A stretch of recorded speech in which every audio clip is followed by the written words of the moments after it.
আসসালামু আলাইকুম। আজকে আমি কাবাব বানাবো। তো কাবাব বানানোর জন্য এখানে হচ্ছে আমি বুটের ডালগুলো নিয়ে নিয়েছি আর সলিড মাংসগুলোকে ছোট ছোট করে কেটে নিয়েছি। পরিমাণ মতো আদা বাটা, হলুদের ফাঁকি, মরিচের ফাঁকি, গরম মশলা ফাঁকি, জিরা ফাঁকি, পানি আর হচ্ছে লবণ, কিছুটা পরিমাণে লবণ আর হচ্ছে তেল দিয়ে আমি এটাকে 1 ঘন্টার মতো জাল করে নেব।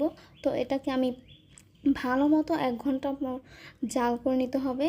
ভালো মতো জাল করা হয়ে গেলে বা যখন মাংসটা একদম সিদ্ধ হয়ে আসবে, নরম হয়ে আসবে, তখন হচ্ছে এটাকে আমি নামিয়ে নিয়ে আসবো। তো এরপর হচ্ছে আপনারা চাইলে এটাকে বেটে নিতে পারেন বা ব্লেন্ড করে নিতে পারেন। এখানে আমি তো তারপর হচ্ছে আমি এটাকে ব্লেন্ড করে নিয়েছি আর এখানে আমি পরিমাণ মতো পেঁয়াজ কুচি, ধনেপাতা কুচি, কাঁচামরিচ কুচি আর হচ্ছে পুদিনা পাতা কুচি আর একটা ডিম দিয়ে ভালো করে এগুলোকে মাখিয়ে নিয়েছি। তো ভালো করে মাখানোর পর হচ্ছে আমি এটাকে কাবাবের শেপ দিয়ে দিয়েছি। তো কাবাবের শেপ দেওয়ার পর হচ্ছে আমি কড়াইতে তেল দিয়েছি। তেলটা ভালো মতো গরম হয়ে গেলে এই কাবাবগুলোকে তেলের মধ্যে দিয়ে দিই। তো ভালো করে কাবাবগুলোকে ভেজে নিই। তো ভাজার পর হচ্ছে আমার কাবাব রেডি হয়ে যায়। তো সবাই ভালো থাকবেন, সুস্থ থাকবেন।